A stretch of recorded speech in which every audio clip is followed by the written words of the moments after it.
Good morning, boys and girls, or good day, boys and girls, whatever time it is for you, 5th and 6th graders. It's good to see you. I miss seeing you so much and having our art time. I hope you're all doing well. Today we're going to talk about Michelangelo and the Sistine Chapel. The Sistine Chapel is in Rome at the Vatican, which is the home of the Pope, the Holy Father, of course. The time that the Sistine Chapel was painted was during the Renaissance in the 1400s. So very long. Let me check that date just to make sure I'm correct about that date. Yes, it was the early 1500s, 1508. Sorry. But anyway, Michelangelo was not from Rome, he was from Florence. And he began his apprenticeship.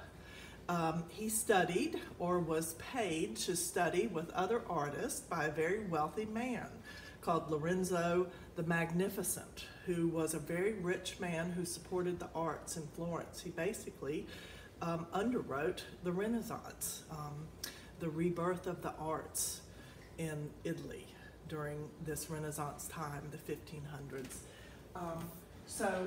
And he was pretty much a sculptor. He liked sculpting in marble.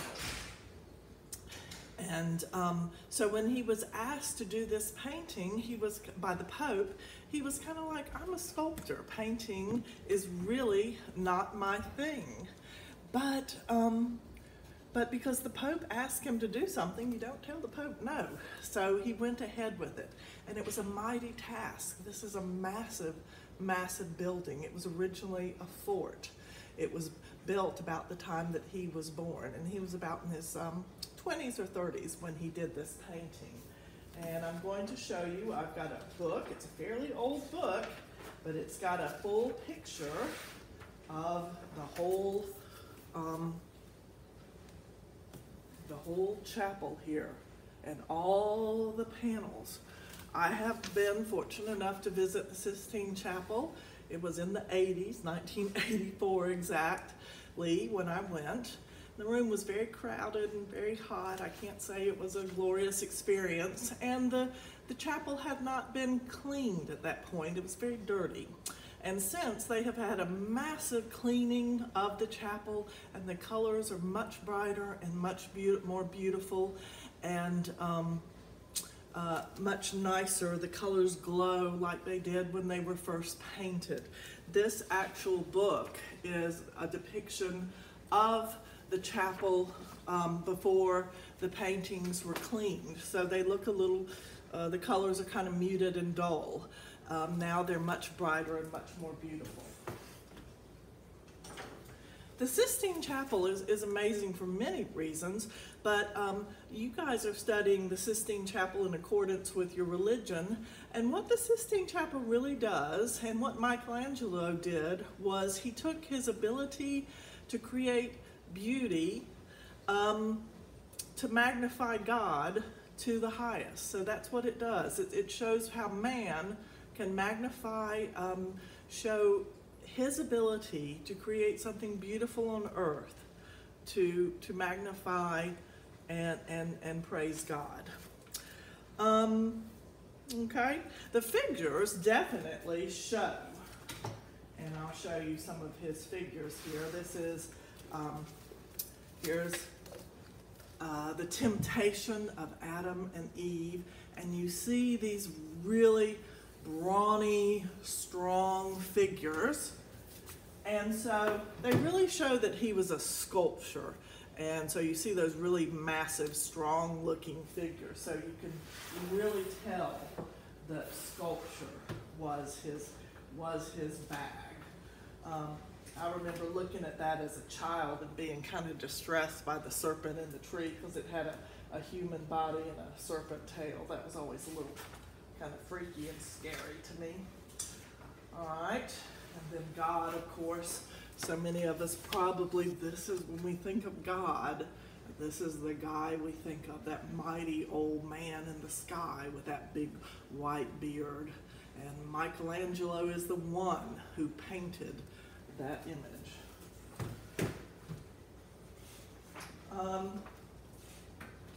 And 20 years later, and Michelangelo was kind of a character. Well, he wasn't kind of, he was a real character, like a lot of artists are. He and the Pope did not get along. They were not buddies, to say the least. One time he got so mad at the Pope, he just left the Pope basically a rude note and left for Florence and didn't come back for a while. The Pope would apparently come into the Sistine Chapel and aggravate him and bother him and give him instructions, and Michelangelo did not like that at all. And one time even the Pope got so mad at Michelangelo, he went up on the scaffolding, the special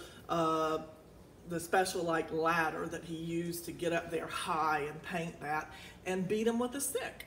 So nope, they didn't get along real well. The Pope beat Michelangelo with a stick. This is a picture of the Last Judgment. And Michelangelo, I don't know why, I did some reading, but he came back and painted this part 20 years later. And it's the Last Judgment panel. And there is a part that has Saint Bartholomew, and he's holding a skin, because that's how Saint Bartholomew was martyred, by having his skin pulled off. And the face is a selfie. It is Michelangelo's face. And he actually put a lot of other in the Last Judgment and throughout the Sistine Chapel, having some fun. He put a lot of other people who were real life people during that time in the painting. So he did his Renaissance type of selfies in the art. So very, very, very interesting. You know, you look at it and you think, oh, this boring old Renaissance painting stuff, but it's actually, it's really, really, really cool when you look a little closer and you read what's behind it all. So, I've sent Miss Kessinger a link of some fun stuff to do where you get under the table and you paint to see what the struggle was. The struggle was real for old Mike. And I hope you enjoy it. All right? I miss seeing you guys. Keep painting and drawing. Bye-bye.